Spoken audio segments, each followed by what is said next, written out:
what's up, guys? This is Elo Speaks back again with another video. So I'm here to talk about, I don't know if it's really an issue or not. A lot of people say it is, but it's really not.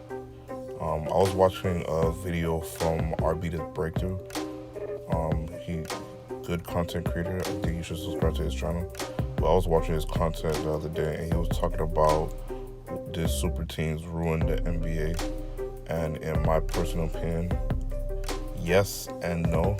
But if you want to look at it from like a different perspective, you could honestly say that fans and the media ruin the NBA in terms of how a player's legacy is evaluated from the outside perspective, in terms of NBA and winning titles or staying with your team, leaving your team, going to a super team, so back and so forth.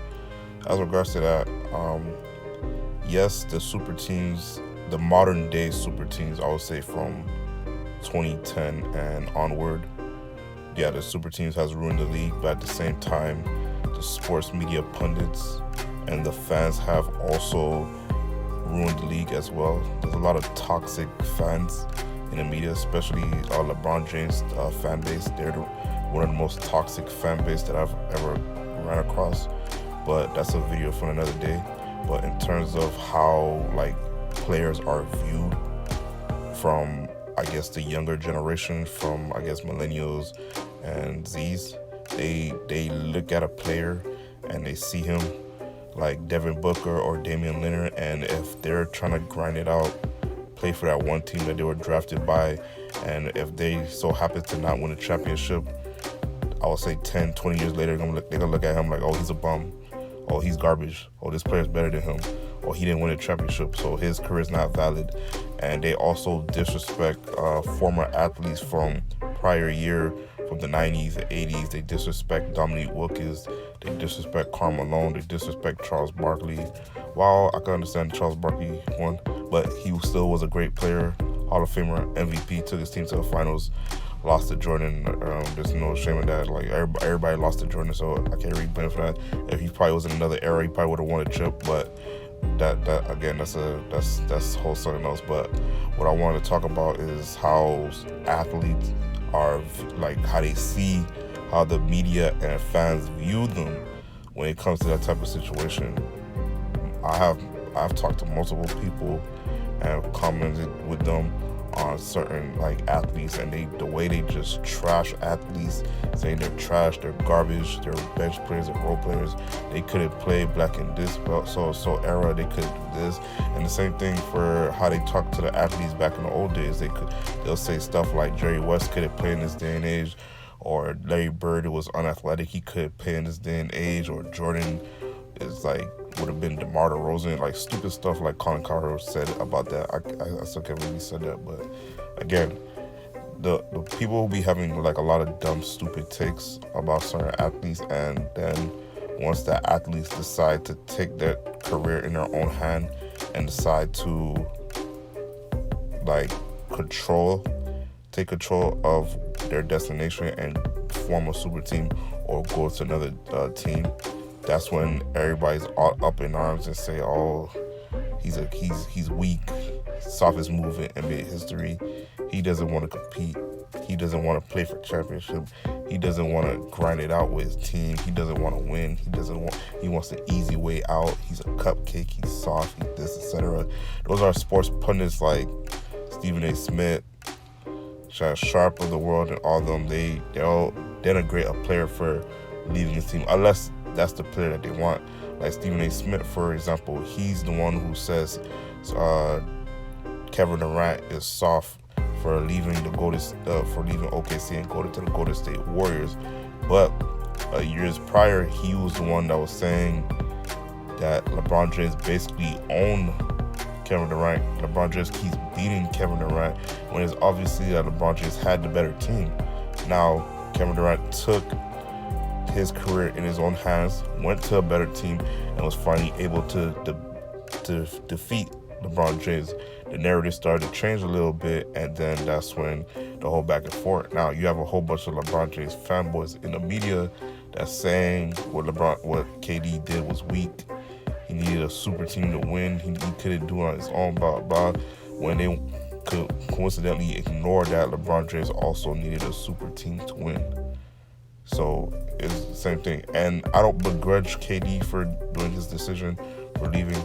When it comes to that particular team, he was never going to win a championship with that team. You can't win a championship with a Russell Westbrook as your point guard.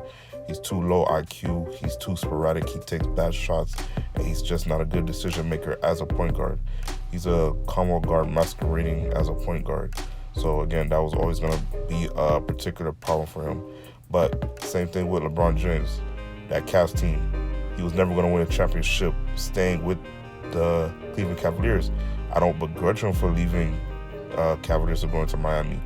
But again, when it comes to that situation, people were trashing him in the media, saying he can't win a championship, he can't win a good one. He was going up against high-level teams.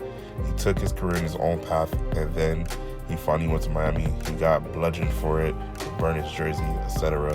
So the media flip-flops depending on the narrative, who they want to cheer, who they want to boo, depending on the situation. So at one time they want to congratulate players on who grinded out and who won championship, but at the same time they're gonna denigrate that athlete if he tries to take control in his own hand and try to win a championship his own way. While I could understand that, but at the same time they don't want to be like the athletes of yesteryear, like Charles Barkley, who stayed with that one team, or Dominique Wilkins, who stayed with that one team to try to win a championship. Because just having a championship next to your name is a good look. Now, you may have been older, or you may have been on a super team and you didn't do everything by yourself, or you may not have won Finals MVP, but just to have championship on your name is a good look. And then for some reason, 5, 10 years, 15 years, 20 years later down the line, people are gonna forget that you even went to a super team, or you was up 3-1 against this particular team and then you went to them the next following year, or you left this particular team and formed your own super team by bringing 2 All-Stars and going to South Beach, etc. People are gonna forget that. All they're gonna remember is that you won an NBA championship, because we don't remember how the super teams were formed back in the old years of Larry Bird, the Lakers, and so forth, or even the Chicago Bulls. But I don't believe that Chicago Bulls were a super team. They were a great team for that era, but they weren't a super team. They didn't have 3 All-Stars. But again, that's another video for another day. But again, when it comes to the media and the fans, they're the ones who truly ruined the NBA in terms of how players view themselves in terms of that situation. So it's always going to be like that, where you're going to have players like LeBron James, Kevin Durant leaving to form their own super teams, or you're going to have lesser talented players like Blake Griffin and LaMarcus Aldridge that's going to automatically join a super team and try to win a championship, because you can't trust the owners. They're shady. They're going to do what's best interest for them. They're not going to do what's the best interest for you. Blake Griffin got lied to with the Los Angeles Clippers, saying that they were going to invest longer term. And as soon as he signed a contract, they traded him to Detroit. And San Antonio Spurs with LaMarcus Aldridge, after Kawhi Leonard left, that team was basically done. And their title hopes were basically gone once Kawhi Leonard got traded. So he basically wasted 5 years with that team for no reason. So now they did the buyout. They took their career in their own path, and they're doing what's best for them. So that way they could win a championship. So that way they could look at their career in a good light if they win a championship. Now, are they gonna get the credit that they deserve? No. But just to have championship to your name is a good look for anybody, and I don't begrudge him for that. Same thing with Andre Drummond. He signed with the Los Angeles Lakers, took the career in his own path, wanted to play for a contending team, and did what's best for him. I hear that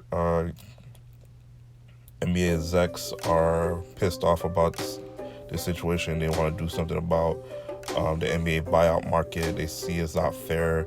How could players do that? How could you control that? You can't. It's a buyout market. Once the player is bought out of their contract, they could go wherever they want to go. You can't stop that. You can't do anything about that. If you didn't want that player to go to that particular team, don't buy him out. It's that simple. But those are my opinions on the situation. I just think, though, when it comes to who ruined the NBA, I think the toxic fan base of the NBA ruined the NBA, and the sports media pundits like Skip Bayless, Stephen A. Smith, Shannon Sharp, Max Kellerman, they also add toxicity to the situation by propagating narratives against these players and saying that they don't win championships. Those are the same media pundits that are praising you one day are going to be tearing you down the next day if you don't live up to their quote-unquote expectation and standards in terms of NBA awards or NBA championships. So just do what's best for you. If anybody doesn't like it, then the hell with them. KD did what was best for him, and he ended up winning. Same thing with LeBron James. He did what was best for him. Now, when it comes to the annals of basketball history, will these type of moves be like striking against them in terms of being the best ever? Of course. You can't be personally, for LeBron James, for example, you can't go to 3 different teams, form 3 different super teams, and be seen as the greatest of all time. That's going to be striking against you. Same thing with Kevin Durant. You can't go to 2 different NBA teams and possibly win championships and be seen as the greatest of all time. That's going to be striking against you. So yeah, those going to be striking against them. But again, by the end of the day, they're going to be doing what's best for them. And if it helps them win championships, then so be it. And if they don't win championships, they gave it a try. They tried something different. They weren't beholden to an organization that tried their best and then gave up and then just literally dumped the whole team. And now they're stuck there with a supermax contract with no talent around them, basically paying for checks for the rest of their career. So that's what my thoughts and opinion on it, man. Let me know yours down in the comment section down below. This is Ito Speaks out.